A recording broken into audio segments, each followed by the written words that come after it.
I'm in a town that sits at the end of the line from Paddington, and back in the day it was probably the end of the line for many a pirate. This is Penzance.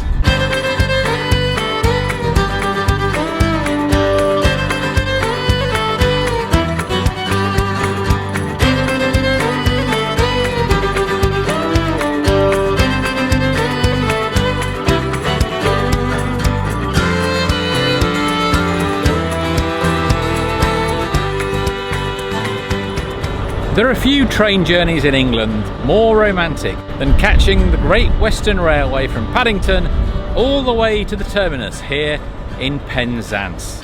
Arriving by train, many visitors jump straight on a bus and head for St Ives, St Michael's Mount or Land's End, or they hop on the Solonian ferry to the Isles of Scilly. But wait, this working port with rich Georgian architecture and subtropical gardens is enjoying a renaissance, so grab your bathing cap and dive in. The modern name of the town is a corruption of the Cornish language Penzance, meaning holy headland.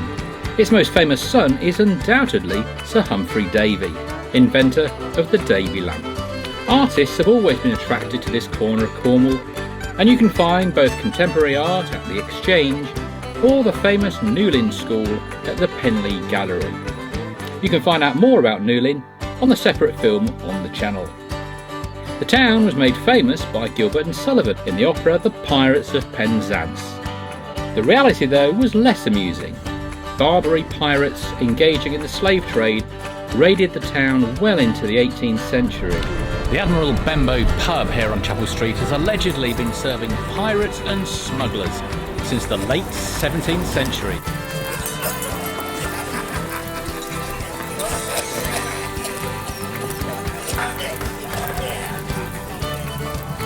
There are some living, breathing pirates in Penzance. The Cornish Pirates rugby team, currently playing in the English Championship, but with aspirations to move to a large stadium in Truro and who knows, one day make the English Premiership. Down at the Art Deco Jubilee Pool, I've come to speak to someone who studies the forms and colours of Penzance more closely than anyone else. Local artist Sarah Bell. I thought, what's going to really entice me to get out of bed? And it was the prospect of perhaps coming down to the Jubilee Pool to do some painting, because I've painted since I've been a child really, and I went to art college and I became a professional illustrator. 5 years ago we moved to Penzance when we opened our tiny little gallery, and I got my studio, but my first love has always been painting outside really, and I don't do it enough. So I've just started, I've invested in some oil paints and my little easel, so I'm just starting to paint outdoors again, and it is just the best feeling. This is the dream, actually. Penzance is your open air studio. It is, and I've wanted to move to Penzance for so many years now.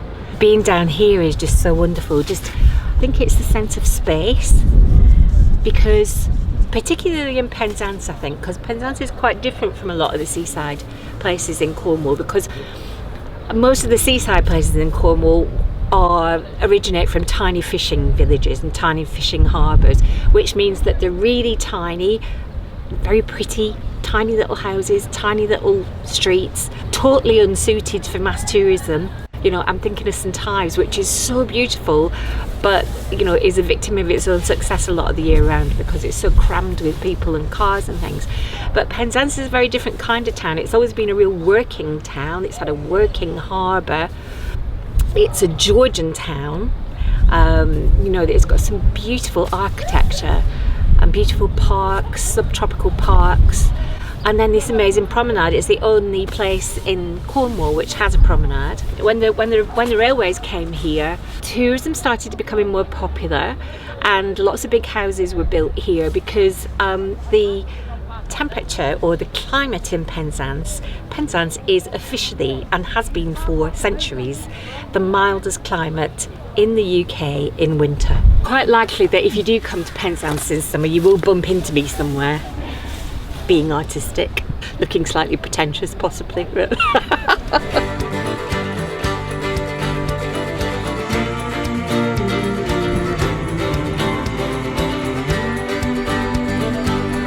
There's one street in Penzance that you absolutely must visit, and that's Chapel Street.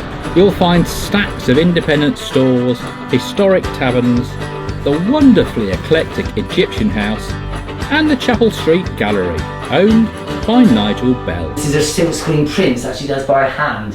So basically when we moved to Penzance, she got very interested in the Jubilee pool and swimmers. So her favourite period is the Art Deco 1930s, 40s.